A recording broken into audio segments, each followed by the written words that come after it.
Hey, ça y est, normalement nous sommes live. Hello à tous, hello, bienvenue, salut Didier, comment tu vas? Je vais super bien, David. Et toi, comment vas-tu? Eh ben écoute, ça va super. Hello tout le monde. Alors on fait avec Didier ce live totalement improvisé. Ça nous a pris il y a 3 minutes de dire, hey, et si on faisait un live? Pourquoi? J'explique pourquoi dans un instant. Je vais vous laisser le temps d'arriver. Je regarde a priori c'est bon par là. Hop. Ouais, je vais mettre un petit partage comme ça, le temps que les gens se connectent au fur et à mesure. Voilà. Allez, c'est tout bon. Alors pourquoi en fait on a lancé ce live totalement improvisé avec Didier? Parce que eh bien on est en train de travailler sur la conférence que je vais délivrer au Grand Sommet de la Motivation. Le Grand Sommet de la Motivation, c'est quoi? C'est un événement que tu co-organises avec Nathalie Marco et avec James Beams le 14 et le 15 octobre. Et tu m'as invité à participer à cette magnifique aventure, à ce magnifique événement. Et quand tu m'as proposé, tu m'as demandé si j'étais intéressé de participer en tant qu'orateur, eh bien j'ai tout de suite effectivement dit oui parce que je trouve que le projet, tout comme les personnes qui participent à ce projet, sont passionnants. Et j'aimerais qu'on en parle justement en 2 minutes. Alors on est en train de préparer la conférence. Il était en train de me mettre des petites claques bienveillantes sur la façon des conseils bienveillants, je rigole, sur la façon de pouvoir finalement maximiser encore plus l'impact que l'on peut avoir lorsque l'on est sur scène, parce qu'il faut savoir que Didier, dis-moi si je me trompe, mais tu es 2 fois vice-champion de France des orateurs. Ouais, En Damien. 2013 et en 2016, c'est bien ça? Ouais, c'est ça, c'est bien ça. C'est bien ça. Voilà, donc quand je reçois des conseils de quelqu'un comme toi, eh bien je les écoute les oreilles grandes ouvertes et je me suis dit tiens, ça pourrait être intéressant effectivement de pouvoir lancer ce live improvisé puis peut-être partager quelques clés avec vous parce que l'objectif quand je pense on est dans notre activité et Didier je ressens ça aussi chez lui, cette envie de partage, cette envie de pouvoir apporter, de pouvoir contribuer. Et bien on s'est dit quand je lui ai dit Didier, tu m'as proposé d'intervenir au Grand Sommet de la Motivation, je te propose d'intervenir au grand live Facebook de la page de David. On a improvisé, ce que ça te dit? Il m'a dit oui, allez, on y va. Eh bien, Didier, avant qu'on voit, parce que j'aimerais que tu m'expliques en fait pourquoi tu as lancé, pourquoi avec Nathalie et James, vous avez eu cette idée de lancer le Grand Sommet de la Motivation. Alors, juste après, je vais te demander des clés, en fait, des conseils justement pour pouvoir garder cette motivation intacte, parce que quand on est entrepreneur, on a des hauts, on a des bas, et je sais que tu as des super conseils justement pour aider les personnes qui ont besoin. Et moi le premier, il y a des fois je suis en pleine énergie, puis il y a des fois des autres jours où c'est un petit peu plus difficile. Et j'aimerais te demander dans un instant comment on fait pour remonter le plus vite possible avec un haut niveau d'énergie. Mais d'abord, est-ce que tu peux nous expliquer pourquoi est-ce que vous avez eu ce projet de lancer le Grand Sommet de la Motivation? D'accord. Déjà, David, merci pour cette belle improvisation et salut à tout le monde qui est en train de nous écouter. Effectivement, le Grand Sommet de la Motivation, cette idée nous est venue tout simplement parce que, vous savez, quand on écoute les médias, quand on a un environnement qui est toxique, qui est négatif, il est très difficile de pouvoir se dépasser, de pouvoir avancer dans ces projets. C'est vraiment très, très compliqué. Encore hier, je donnais une conférence ici sur Lyon et il y a une participante qui est en train de me dire que le fait de pouvoir d'être entouré des personnes qui l'encouragent pas, franchement, ça ne nous donne pas envie de se dépasser. Même souvent, elle a envie de baisser les bras. Et au-delà même du fait que, tu vois, il y a l'environnement et tout, et aussi que nous-mêmes, tu sais, nous-mêmes, on n'a pas tout le temps l'énergie qu'il faut. On a des clients qui sont pas souvent satisfaits. On est fatigué de faire des démarches. Il y a l'énergie que l'on dépense énormément à un moment ou à un autre. Voilà, ça baisse. Il faut être optimiste tout le temps. Et c'est clair que avoir une telle énergie, un tel mindset tout le long de la semaine, de la journée, ce n'est pas du tout évident. Et du coup, nous, on s'est dit, pourquoi ne pas créer cet événement-là, réunir 30 experts qui vont partager leur stratégie, leur technique pendant 2 jours. C'est-à-dire que 2 jours où on n'a pas le choix, on est obligé d'apprendre, on est obligé de se dépasser. Et comment est-ce qu'on peut faire pour mettre ça en place? Et c'est comme ça que le Grand Sommet de la Motivation, justement, on a décidé de le mettre en place, quoi. C'est génial. Effectivement, et moi, c'est ça que j'apprécie aussi dans la démarche. Et quand on en a parlé, tu m'as dit, voilà, moi, l'objectif, c'est que les gens qui participent au Grand Sommet de la Motivation, ils repartent en étant inspirés. Ils repartent en ayant des stratégies, en ayant des directions, en ayant envie finalement de pouvoir croquer chaque jour à pleines dents. Parce que c'est pas un monde on n'est pas dans le monde des bisounours. On peut pas être tout le temps au top. On n'est pas des robots. On peut pas se programmer. Enfin, c'est mon avis en tout cas. Je suis au top tout le temps. Ça marche pas. Enfin, ça serait une illusion je pense, d'imaginer la vie comme ça. Des fois, on est au top, des fois, on l'est moins. Et je pense que justement, ce type d'événement, il est nécessaire pour avoir des stratégies et de l'inspiration pour être capable de remonter. Parce que c'est pas grave de redescendre, d'être dans le creux de la vague, si tant est qu'on ait des bonnes stratégies et des bonnes idées pour pouvoir remonter et retrouver finalement la motivation. Je pense qu'on a trop tendance à se flageller, à se dire, oh là là, aujourd'hui, j'ai pas envie de le faire, j'ai pas envie de me lever, c'est pas bien, je devrais être au top. Parce que toutes les vidéos qu'on voit sur Internet, évidemment, les gens montrent les moments où ils sont au top. Mais on est tous, à un moment ou à un autre, pas au top. Et moi-même, il y a des fois où j'ai pas envie de me lever parce que, voilà, pour X raisons. Et c'est normal, il faut arrêter de se flageller avec ça. La seule chose, je pense, c'est d'être capable de se dire, OK, malgré tout, si je veux quand même avancer dans la meilleure condition possible vers l'atteinte de mes objectifs, il faut que j'ai des stratégies et des aspirations pour pouvoir avancer. Donc, merci en tout cas de pouvoir organiser ça. Et juste, moi, on était en train de travailler là sur la présentation. La présentation que je vais partager lors du grand sommet de la motivation qui aura lieu le 14 et le 15 octobre, c'est comment prendre du plaisir dans l'échec. Parce que je pense aussi que le sujet de l'échec, c'est un sujet important. Et partager une histoire que j'ai vécu dans mon parcours et qui n'a rien à voir quelque part avec l'entrepreneuriat au départ au moins. Eh bien, comment on fait pour prendre du plaisir dans l'échec? Et ça, on aura l'occasion d'y revenir.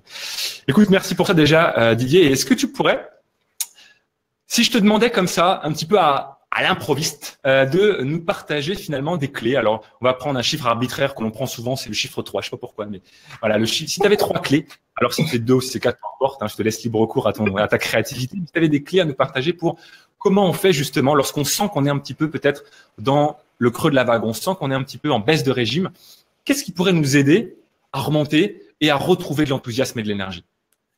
Merci, tu poses une très très belle question parce que effectivement on est tous en proie à la démotivation. Si ce n'est pas l'environnement, c'est nous-mêmes. Et l'une des clés que moi j'aimerais partager avec vous aujourd'hui, c'est tout simplement de se rappeler pourquoi est-ce qu'on est en train de faire ce qu'on est en train de faire. C'est-à-dire que vous savez, quand on se lance dans un projet, on est tellement enthousiaste, on est tellement engagé parce que au moment où on est en train de se lancer, on sait pourquoi on est en train de se lancer. Mais à un moment dans le parcours, on oublie. On oublie pourquoi on s'est lancé. Et au moment où on est démotivé, on ne se rappelle plus qu'est-ce qui nous a amené justement à se dire que il faut que je lance cette entreprise, il faut que je me dépasse. Donc, prendre le temps de se rappeler pourquoi est-ce qu'on s'est engagé, qu'est-ce qui nous motive vraiment dans ce projet-là, qu'est-ce qui fait en sorte qu'on a envie de se lever chaque matin et qu'on a mis toute notre énergie là-dedans, nos finances, nos relations. Qu'est-ce qui fait que on s'est lancé complètement là-dedans? Donc, vraiment se rappeler ce moment-là. Moi, je sais que généralement, je note. Quand je me lance dans un projet, je note pourquoi est-ce que je m'investis complètement là-dedans. Et je suis tout le temps, là, lorsque j'ai une démotivation, lorsque j'ai quelqu'un qui me dit quelque chose qui ne me plaît pas, qui me fait me remettre en question et tout, et que j'ai envie de tout laisser tomber, alors je prends ce bout de papier-là et qui me permet de me dire, rappelle-toi pourquoi tu t'engages, rappelle-toi. Et je l'ai tout le temps sur moi et ça m'aide énormément. Ça, c'est une des clés. La deuxième clé, mon David, et pour tous ceux qui nous écoutent, c'est tout simplement le fait d'être très bien entouré. Je te promets, David, depuis que j'ai lancé le grand sommet de la motivation, pour moi, c'est l'événement le plus grand que j'ai eu le plaisir d'organiser avec James et Nathalie.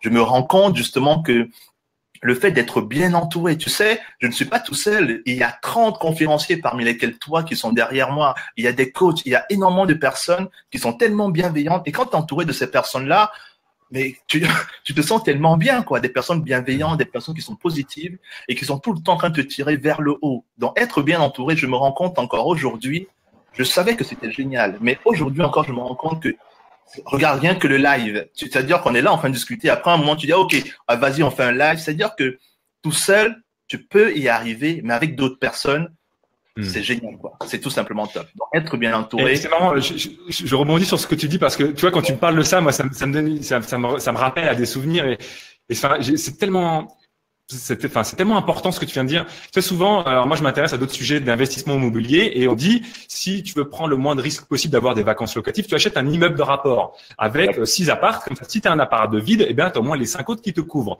Alors tu vas me dire ok, c'est quoi le rapport avec le sujet? Eh bien je pense que ce que tu viens de dire, c'est un petit peu le même principe.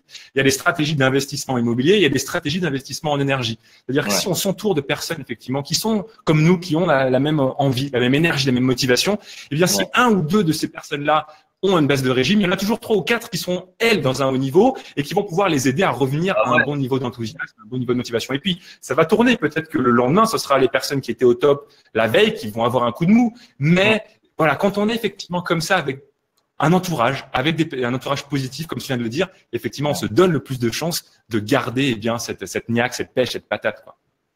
Ouais, c'est clair, c'est clair. C'est ça justement la clé. Maintenant, c'est qu'il faut chercher ces bonnes personnes-là. Il faut aller les chercher. Oui, très Il faut juste. se battre pour cela. Et beaucoup de personnes justement n'ont pas la chance de pouvoir de les avoir déjà dans leur environnement. Donc, il faut pas baisser les bras et aller les chercher. Justement, l'événement qu'on est en train d'organiser est justement une occasion d'aller rencontrer ces personnes-là dans la salle.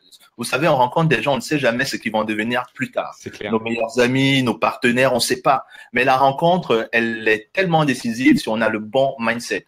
Et la troisième clé, ce qui me permet justement d'aller sur la troisième clé, qui est tout simplement l'optimisme. Mais ça, c'est extraordinaire. Avec la radio, la télévision, les émissions, notre entourage, on se rend pas souvent compte du fait que on peut être pollué. C'est-à-dire que souvent, on se rend pas compte qu'il y a de l'hypnose collective. C'est-à-dire qu'il y a des croyances là que les gens nous injectent et qui font qu'on a des doutes sur nos capacités, sur l'avenir, sur notre entreprise. Et justement, le fait de se dire que malgré toutes les difficultés que j'ai là, malgré les problèmes qui me tombent dessus, malgré le fait que à ce moment-ci, je n'y crois pas, il y a quand même un espoir. Il y a quand même l'avenir peut être meilleur. À garder quand même cet optimisme-là de se dire que aujourd'hui ça n'a pas marché, mais demain je me lèverai et ça va aller encore mieux. Je vais mettre tout ce que j'ai pour que ça marche. Donc ne baissons pas les bras, même si c'est noir, même si c'est difficile. Disons-nous que le bout du tunnel arrive et il faut qu'il y ait des gens autour de nous qui nous le rappellent. Donc je pense que l'optimisme joue un très très grand rôle. De toutes les façons, au niveau de la santé, au niveau de l'énergie, vaut mieux être optimiste que être pessimiste. Ça c'est sûr. Ouais, tout à fait.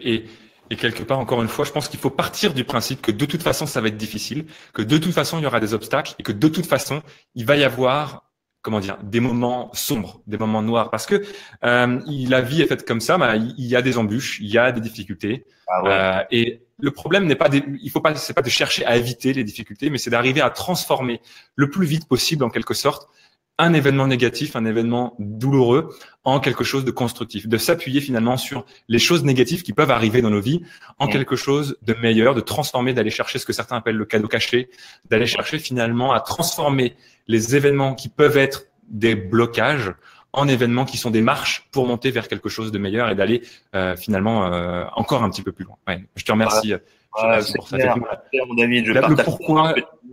Ouais.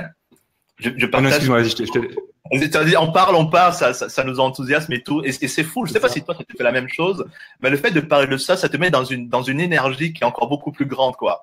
Tu vois, je sais pas si tu fais la même chose, mais moi ça me donne cette idée là. Tu le vois, je pense. Quand on a parlé, tu m'as donné des super conseils, on a regardé, on a échangé, on a avancé ensemble, et là, c'est pour ça que je te dis, putain, on avait un niveau d'énergie tellement important, mais attends, il faut qu'on fasse un live, ça peut peut-être servir, ça peut peut-être profiter à d'autres personnes, parce que même ne serait-ce que finalement de partager, je pense, l'enthousiasme et l'énergie, ça peut avoir de la valeur. Et on est en direct, donc autant se servir malgré tout aussi du direct. Et il y a des personnes qui nous regardent. Hello Sylvie, hello à vous qui nous regardez aussi. Eh bien, est-ce qu'il y a des questions, s'il y a un sujet, si vous voulez poser une question à Didier directement, eh bien profitez-en parce qu'on est en live sur Facebook. Si tu regardes la vidéo, eh bien en replay une fois qu'elle a été tournée, on va pas pouvoir répondre à ta question en direct. Tu peux la laisser peut-être dans les commentaires. Hein. Ça peut, on pourra regarder par la suite. Mais voilà, l'objectif c'est aussi de pouvoir être là. Donc si il y a des questions, surtout sentez-vous libre. Je vais simplement, parce que est-ce que tu peux nous dire qui sera présent au Grand Sommet de la Motivation? David, tu me poses une très grande question là. C'est-à-dire que il y a 30 personnes, il y a 30 experts, il y a 30, en tout cas 30 personnes qui, à mon sens, sont toutes aussi inspirantes les unes que les autres. Est-ce que tu arrives, tu vois, c'est un petit peu le challenge. Là, on est dans le direct, on est dans l'improvisé. Didier, il y a 10 minutes, il savait même pas que j'allais poser cette question. Il est fou, David, il est fou. Mais j'adore ça. Effectivement, je ne peux pas te dire, te citer les noms des 30 conférenciers, même si je les connais, parce que le risque, c'est que j'en oublie certains. Et j'ai pas envie de faire ça. Par contre, ce que je peux te dire, c'est qu'il y a des coachs qui seront là, des coachs professionnels. Il y a des conférenciers professionnels dont c'est carrément le métier, qui travaillent en entreprise, qui sont tout le temps en train de motiver et d'inspirer les salariés. Il y a des champions olympiques, des athlètes de haut niveau qui seront là. Moi, particulièrement, j'en ai jamais rencontré. Il y a un magicien qui sera là. Bref, il y a tellement une brochette d'experts qui nous viennent des 4 coins de la francophonie qui seront là. justement pour partager leur expertise et pour dire aux gens que, hey, nous, on n'est pas les meilleurs là. C'est pas ce qu'on veut dire. On veut pas dire qu'on est au top du top. C'est pas ça qu'on veut dire. On veut dire que on a des clés qui peuvent vous aider. On a des stratégies qui peuvent vous aider. On est passé par les difficultés que vous vivez peut-être aujourd'hui. Vous n'avez peut-être pas les clés pour pouvoir y faire face. Et ce que nous, on voudrait, c'est partager cela avec vous. Et c'est le message justement de ces 30 conférenciers. Imaginez ces 30 visions du monde différentes, ces 30 astuces, ces 30 expériences différentes. Donc, il est clair, forcément, vous allez pouvoir vous retrouver à travers l'histoire d'une personne, à travers les stratégies d'une personne. Moi, franchement, tu sais, David, j'ai été sans abri, tu vois. J'ai dormi à un moment qui était très difficile pour moi et je n'avais pas la chance d'avoir un événement comme celui-là. Et pour moi, c'est toutes les personnes qui sont en difficulté aujourd'hui, toutes les personnes qui ont un certain niveau de succès et qui veulent le pérenniser. Je pense que c'est le genre d'événement où on apprend un peu à changer notre mindset afin d'être beaucoup plus compétitif, parce qu'aujourd'hui, il y a une compétition qui est énorme, beaucoup plus compétitive, et aussi d'avoir beaucoup plus confiance en soi, aux autres et en l'avenir. Ouais. Écoute, merci pour ce message. Et je pense que ce que tu viens de dire aussi, c'est caractéristique. Je pense aussi de l'état d'esprit qu'il y a derrière cet événement, c'est que l'objectif, c'est pas de partager uniquement les choses qui brillent. Non, au contraire, l'idée, c'est de pouvoir inspirer, c'est de pouvoir montrer à tout un chacun, parce qu'on est tous des hommes et des femmes qui faisons de leur mieux pour pouvoir faire ce qui est important pour nous, que ce soit dans l'entrepreneuriat, que ce soit dans une carrière professionnelle en tant que salarié, peu importe. L'objectif, c'est simplement, je pense, de faire de son mieux, de faire ce qui est important pour nous, et quelle que soit la définition que l'on a, nous, de notre propre réussite, c'est d'avoir les outils, d'avoir les moyens et d'avoir finalement la chance, la possibilité, l'opportunité d'y aller, l'opportunité d'avancer, parce que on a déjà gagné quelque part à la loterie de la vie. Je sais plus qui a disait ça, mais je trouve que c'était une phrase magique. T'as gagné, t'es vivant, t'as gagné à la loterie de la vie. Voilà. Et bon, il y a des gens qui n'ont pas la chance, voilà. C'est clair. Donc du coup, c'est vrai que c'est important, mine de rien, tout ça. Ouais. C'est clair. Quand tu parles, il y a des perles de sagesse qui sortent de ta bouche. J'ai hâte de te voir pendant l'événement. J'ai hâte de te voir. J'ai hâte de te voir. Et justement, dis-nous. C'était le choix de ton titre. Pourquoi ce choix-là? Pourquoi l'échec?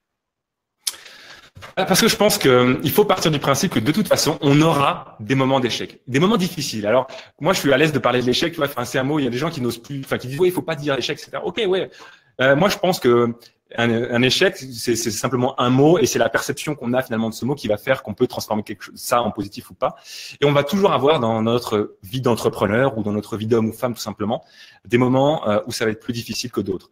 Et je pense c'est pas grave et c'est ok. La seule chose, c'est d'être finalement dans la bonne posture et d'avoir finalement un état d'esprit qui va nous permettre, quelles que soient les situations auxquelles on va devoir faire face, de pouvoir en retirer le maximum de positif, optimiste comme tu peux le dire, et d'arriver à transformer finalement tout ça. Et je pense qu'il y a une clé, c'est le fond du message. Alors je vais pas le révéler maintenant parce que sinon j'ai spoilé ma conférence, mais je pense qu'il y a une clé qui est vraiment fondamentale pour moi, c'est cette clé qui va nous permettre de prendre justement du plaisir dans l'échec. Parce que cette clé-là, une fois qu'on l'a compris, qu'on l'a intégrée, et je remercie mon père parce que moi c'est mon papa qui m'a transmis cette clé-là. Et ce que je vais justement délivrer avec grand plaisir au Grand Sommet de la Motivation, c'est mon père qui me l'a transmise, et je n'avais pas conscience en fait de l'importance de ça jusqu'à il y a pas si longtemps que ça en réalité. Pendant toute mon enfance et pendant que ce soit à l'école, que ce soit dans les différents projets que j'ai voulu mener, à chaque fois qu'il me répétait cette clé-là, pour moi c'était ok, il est gentil, mais ouais quand même. Eh bien, j'ai pris conscience de la puissance de ça que récemment, et c'est pour ça que c'est un cadeau qui m'a fait que j'ai envie aujourd'hui quelque part de retransmettre. Voilà. Je pense que on a tous à un moment donné dans nos parcours des cadeaux qu'on reçoit de certaines personnes, et si ces cadeaux nous ont permis d'évoluer, nous ont permis d'avoir des choses positives dans nos activités, dans nos vies, peu importe, c'est aussi de notre devoir quelque part de les retransmettre. Voilà. Enfin, c'est en tout cas ma vision des choses. Et c'est pour ça, je pense aussi que tu organises cet événement-là. D'accord. Oh, merci David. C'est profond ce que tu dis, et merci pour le partage que tu vas nous faire. Et alors n'hésitez pas les amis à venir suivre David venez Voilà, suivre David. et vaincre Voilà. votre personne et encore plus. Parce que je pense qu'effectivement, comme tu l'as dit d'ailleurs tout à l'heure, la richesse, il va y avoir des choses, je suis sûr, passionnantes et intéressantes sur scène, mais la richesse, elle se fait aussi dans la salle et je dirais peut-être même pas encore plus, je sais pas, je suis pas capable de juger, mais la richesse, elle se fait autant en tout cas sur scène que dans la salle, parce que les rencontres que l'on fait avec les personnes, les gens que l'on connaît pas au départ, les nouvelles têtes que l'on intègre finalement, les nouvelles relations que l'on crée, c'est ça qui fait qu'on tisse finalement aussi notre filet de la réussite en fait, les personnes, les liens, le réseau que l'on va pouvoir mettre en place. Et une chose est sûre, c'est que venir chercher ou en tout cas venir rencontrer des personnes dans ce type d'événement, eh bien c'est beaucoup plus productif que d'aller alors peut-être qu'il y a des gens qui vont pas être d'accord, mais d'aller chercher d'aller créer des relations auprès, je sais pas, d'une manifestation de la CFDT contre d'une nouvelle loi patronale, j'en sais rien. Je pense qu'on n'est pas dans le même état d'esprit en fait. Alors si ça correspond à cet esprit, c'est ok, mais je pense que venir chercher des gens qui sont dans l'état d'esprit de se dire je veux rencontrer des entrepreneurs, des salariés qui ont envie de se développer, qui ont envie d'être dans une dynamique de réussite et qui ont envie d'avoir un haut niveau de motivation, je pense qu'on est au bon endroit pour pouvoir s'entourer. Voilà. En tout cas, voilà, je suis content. C'est totalement improvisé, tellement improvisé qu'on n'a même pas prévu. Est-ce que tu as un lien peut-être s'il y a quelqu'un qui dit bah oui tiens ça m'intéresse, j'aimerais moi aussi venir participer au grand sommet de la motivation. On n'a même pas de lien à mettre pour l'instant. Donc écoute, ce que je propose c'est que je mettrai le lien pour ceux qui sont intéressés à ce moment-là dans la description de la vidéo lorsqu'elle sera en replay. Et puis on va en profiter quand même. Tiens, t'as encore une minute ou pas Didier? Bien sûr. Encore une minute ou pas? Bien sûr. Pour les amis, pour les personnes qui sont connectées, est-ce qu'il y a des choses, est-ce qu'il y a des remarques, des questions que vous voudriez poser? Alors, soit à Didier, soit moi d'ailleurs. Hein. Hello Mirac, bravo et merci pour vos partages les amis. Bah, écoute, avec plaisir, merci à toi pour ce gentil commentaire. Et puis, s'il y a des choses sur lesquelles on peut vous aider, c'était totalement improvisé, donc il n'y a pas de structure particulière, il n'y a pas de contenu qu'on avait envie de partager en direct. D'ailleurs, bravo, hein, belle improvisation sur les questions que j'ai pu te poser. Merci. Ouais, je pense que de toute façon, quand on est dans cette dynamique d'envie et d'enthousiasme, on trouve des solutions. Il n'y a jamais de problème, il n'y a que des solutions. Ouais, c'est clair. Donc, il y a toujours un petit décalage entre le moment où on pose la question et le moment où on les voit arriver. Et ce que je vous propose, c'est que s'il y a des questions, on va y répondre avec plaisir. Et s'il n'y en a pas, on vous souhaitera tout simplement une magnifique fin de journée et puis un bon début du week-end parce qu'on est on est vendredi, hein, c'est bien ça? Ah ouais. C'est vendredi. Tu vois, moi, au niveau des jours, il y a des fois, je suis toujours un petit peu perdu, même les jours fériés ou ce genre de choses. Donc, juste un coucou en passant pour Steve. Ouais, Steve. Hello Steve. Un coucou. Ouais, Steve qui sera avec nous aussi à l'événement. Coucou Steve. Yes. Ah, je n'ai pas la moindre de te donner la parole aussi parce que je suis sûr qu'il y aurait plein de choses à te dire. Mais voilà, pour savoir, soyez présents le 14 et le 15 pour savoir justement tout ce qu'il y aura, tout ce qu'il aurait envie de dire. Partager, pardon. Hop là. Bon, écoutez, en tout cas, moi, je vais remercier Didier, merci du fond du cœur d'avoir accepté ce challenge à la volée, voilà, totalement en improvisation sans filet. Merci pour ça, et puis merci pour les conseils que tu as pu partager, et puis merci à vous qui avez regardé. Voilà, et puis Didier, je te laisse écouter le mot de la fin.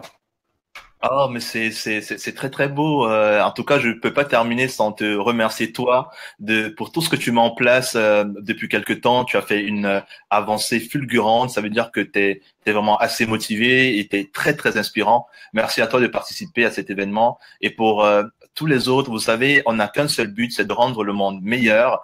Et pour cela, on a besoin d'être beaucoup plus nombreux, d'être beaucoup plus motivés, beaucoup plus positifs.